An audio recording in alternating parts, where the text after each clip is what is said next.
កំណើតស្នាយអនុសាស្ដាយញាត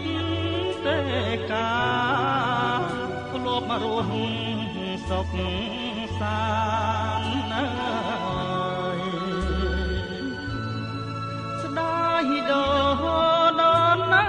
ត្រីដល់សែនមនោរម្យខ្លួនខ្ញុំឃ្លាតឆ្ងាយឆ្ងាយដាច់ញ៉ាឡាយស្ដាយអ្នក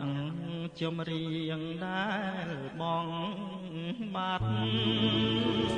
សុនស៊ីសាបុតរស់សេរីសធាងណាបែនរនសុំមាត់អមយេអឹងណារីខ្លាយជាធូលីលាចាំងលោកកា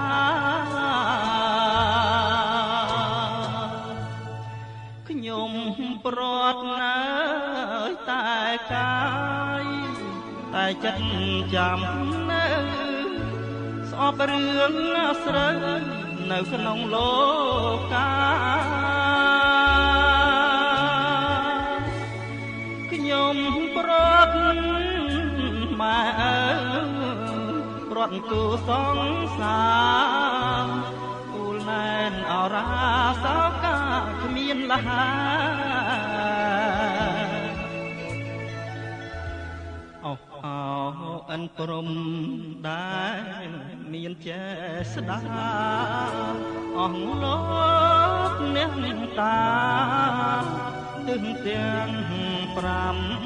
3